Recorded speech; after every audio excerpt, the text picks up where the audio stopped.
All right बच्चों, क्या हाल चाल आपके। तो आ गया हूं आपके पास एक और स्ट्रेटेजी लेके क्लास 11th में।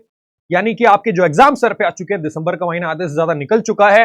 अब आपको किस तरीके से तैयारी करनी है, एक टॉपर की तरह किस तरीके से आपकी सारी चीजें तैयार होंगी, सब्जेक्ट वाइज प्रिपरेशन कैसे होगी, कितने घंटे अपने को पढ़ना चाहिए और उन कौन सी बातों का ध्यान रखना है जो 11th क्लास हमारी मजबूत कर दे और हमें 90 प्लस मार्क्स लाने पे मजबूर कर दे। इस सारी जो सवाल हैं आपके दिमाग में आ रहे होंगे, इस वीडियो में उन सारी बातों का, उन सारे सवालों का जवाब मैं लेके आपके पास आ गया हूं। तो welcome back to VC Gurukul, this side Kuldeep Batra, your educator and mentor of accountancy.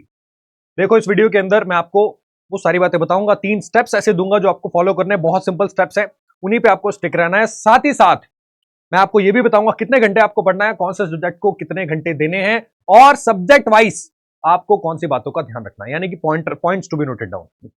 लेकिन वो सारी बातें बताने से पहले एक साफ सुथरी वार्निंग मैं आपको देना चाहता हूं, साफ सुथरी चेतावनी मैं आपको देना चाहता हूं, क्योंकि आप क्लास 11th में एंटर किए हो, आप कॉमर्स स्ट्रीम के स्टूडेंट हो। आपको डियर मैं वार्निंग देना चाहता हूं कि ये वीडियो अगर आपने एंड तक नहीं देखा तो आप जिंदगी का वो सार मिस कर दोगे, वो बेसिक सी बात मिस कर दोगे जो आपने इंप्लीमेंट करना अभी से स्टार्ट नहीं किया। तो आप 12th में भी पछताओगे, आप 12th के बाद भी पछताओगे और जिंदगी भर पछताते रहोगे। सर, ऐसी कौन सी बात हो सकती है जो हमें नहीं पता, आपको पता है लेकिन आप उसको इंप्लीमेंट नहीं करते। सर, ऐसी कौन सी बात हो सकती है, मैं बताऊंगा आपको ऐसी कौन सी बात हो सकती है डियर। वो एक ही बात है, एंड दैट इज इंप्लीमेंटेशन।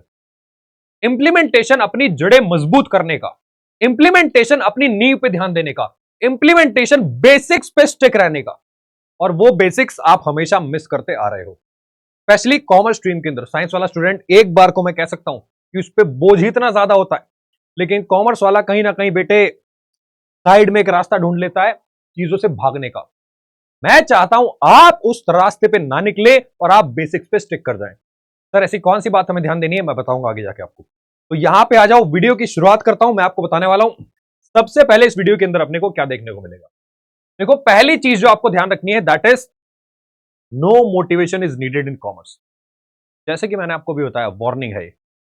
आप कॉमर्स स्ट्रीम में हो, पता है आपको मोटिवेशन की जरूरत ही नहीं होनी चाहिए।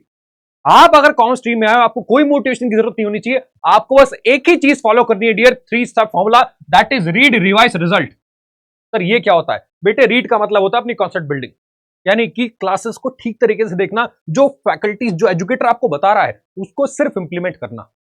आप क्या करते हो, आप पता है आपको क्या करते हो, आपके हैबिट्स आपको पता है। दूसरी चीज आपको करनी होती है रिवाइज। ये कैसे करना ये भी मैं आपको बताऊंगा, अभी नहीं बताऊंगा, आगे जाके बताऊंगा। इसके अलावा आखिरी में चीज रिजल्ट लाने के लिए आपको क्या करनी होती है वो भी मैं आपको बताऊंगा।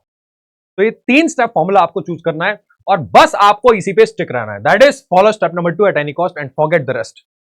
आपको कोई मोटिवेशन की जरूरत नहीं है, बस आपको इस सिंपल सी बात का ध्यान रखना है डियर। इस बात को अगर आपने फॉलो नहीं किया तो आप कॉमर्स स्ट्रीम से बाहर हो जाओगे। कॉमर्स में आप रह भी लोगे ना तो आप पछताओगे जिंदगी भर।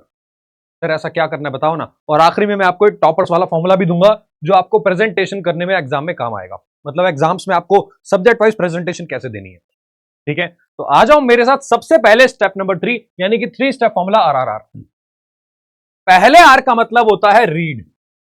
बेटे, रीड का मतलब होता है सबसे पहले अपनी शुरुआत कहां से करें, सिलेबस कंप्लीट करने की, कॉन्सेप्ट बिल्डिंग से। कॉन्सेप्ट बिल्डिंग आप कहां से कर सकते हो, आप जानते हो हमारे पास न्यू बैच IEEE 1 आपके लिए है। वहां पे हम डिटेल में आपको क्लासेस प्रोवाइड कर रहे हैं। बहुत सारे बच्चों ने नीचे कमेंट्स भी करे कि सर ये वाला टॉपिक लेके आओ, ये वाली स्ट्रेटेजी लेके आओ, ये वाला टॉपिक फिर से कराओ, इसमें कुछ और कराओ। तो बहुत सारी बातें बच्चों ने लिखी और बहुत सारी तारीफ भी लिखी। तो आपने अगर ये बैच अभी तक ज्वाइन नहीं किया जिसमें डिटेल में आपको क्लासेस प्रोवाइड कर रहे हैं अकाउंट्स, BST और इकोनॉमिक्स की, तो बेटे जड़ें मजबूत करने का मौका आप गवा दोगे।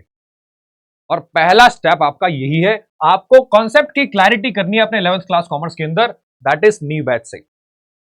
इसके बाद आपको क्या करना है, स्टडीज तो आप यहां से कंप्लीट कर लोगे लेक्चर्स, लेकिन आप रिवाइज कैसे करोगे? पहला रिवीजन तो आपको यहीं पे हो जाएगा अगर आपने पहले से पढ़ रखा है, नहीं पढ़ रखा तो आपकी कॉन्सेप्ट क्लैरिटी हो जाएगी। अब रिवाइज आपको कैसे करना है, क्लास के अंदर जो जो बातें आपको बताई गई हैं, आपको क्या करना है, practice what is taught in the classes. जो भी क्लासेस में आपको बताया गया, फॉर एग्जांपल मैंने आपको बताया कि ये क्वेश्चन प्रैक्टिस कर लो, मैम ने बताया, दिशा मैम ने, कि आप ये क्वेश्चन प्रैक्टिस कर लो, ये केस स्टडीज कर लो। आपको थानिया मैम ने बताया कि ये वाले क्वेश्चंस आपको करने हैं, इस बुक में से करने हैं। वो सारी बातें आपको इंप्लीमेंट करनी है। प्रैक्टिस करने के लिए ये आपका पहला रिवीजन हो जाएगा। पहले रिवीजन के बाद अब आपको फाइनल प्रैक्टिस कैसे करनी है एग्जाम से ठीक पहले। सर ये तो बताओ कितने घंटे पढ़े, बताऊंगा अभी। पहले आप जड़े तो मजबूत कर लो। मैं बार बार वही बोल रहा हूं, अगर आपके बेसिक स्ट्रांग नहीं हुए, नींव आपकी ढीली रह गई बेटे, पेड़ नहीं बन पाएगा। फल आप आम नहीं तोड़ पाओगे पेड़ से।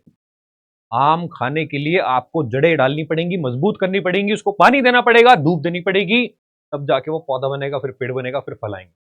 तो आखिरी में डियर फाइनल प्रैक्टिस यानी कि रिजल्ट लाने के लिए आपको क्या करना है, जितने भी सॉल्व एंड अनसॉल्व क्वेश्चंस हैं जो बच गए, वो आपको अपने आप प्रैक्टिस करने हैं। ये आप क्लासेस देख के पास हो जाओगे, लेकिन फिर आगे जाके पछताओगे। बेटे सिर्फ पास नहीं होना है, मैंने ये टॉपर की स्ट्रेटेजी आपको दी है। टॉपर क्या करता है, फाइनल प्रैक्टिस जो एजुकेटर पढ़ाता है उससे ज्यादा वो प्रैक्टिस करता है।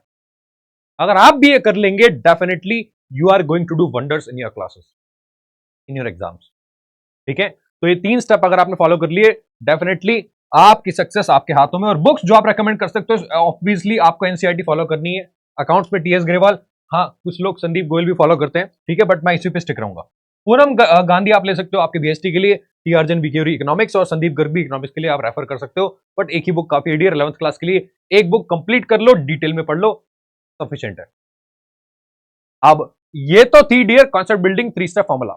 अब इसको करना कैसे है, क्या बातें आपको ध्यान रखनी, कितने घंटे पढ़ना है, आ जाओ मेरे साथ। सबसे पहले आपको अच्छा मैं आपको बता देता हूं, पहले मैं आपको बता दूं कितने कितने घंटे आपको पढ़ना है, ठीक है, फिर मैं आपको प्रेजेंटेशन के बारे में बताऊंगा। देखो आपको डेली 4-3-2 का यहां पे फॉर्मूला अपनाना है। इस फॉर्मूले को आप चेंज कर सकते हो, पहले मैं बता देता हूं।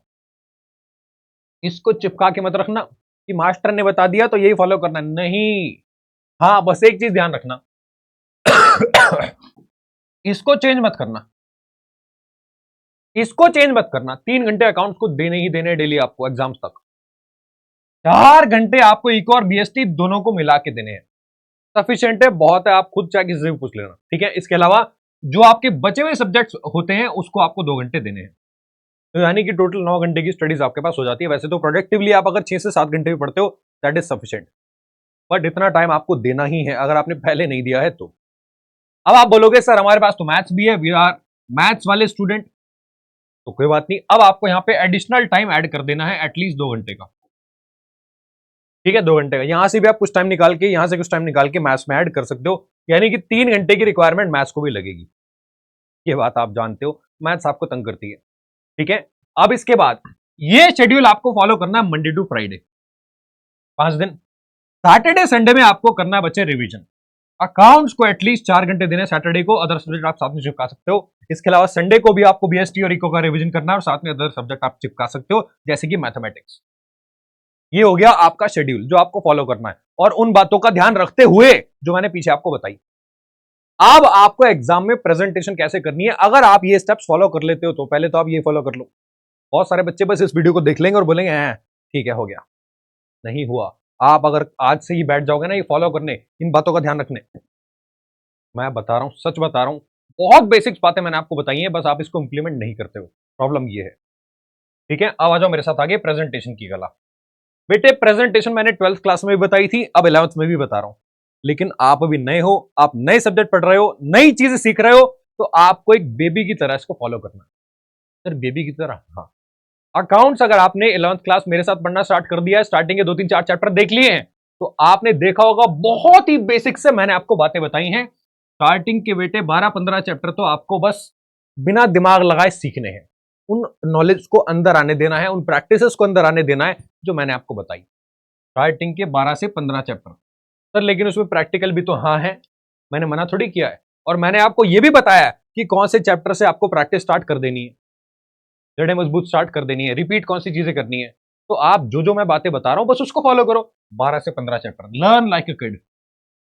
इको और बीएसटी में भी आपको स्टार्टिंग के जो 2-3 चैप्टर्स है वहां पे चीजें गेन करनी है, मैम जो बता रही है वो आपको बातें ध्यान रखनी है, और कैसे उसको पढ़ना है, कैसे उसको रिवाइज करना है, कैसे कौन से क्वेश्चन प्रैक्टिस करने हैं, वो सारी बातें आपको ध्यान रखनी है, जो जो मैम आपको बताएं, ठीक है। अब इसके बाद आपको क्या करना है बच्चे, ये जो है ये काट खाएगा फ्यूचर में अगर आपने यहां पे इस पे कमांड नहीं करी तो। इस चैप्टर को अपना नौकर बना दो।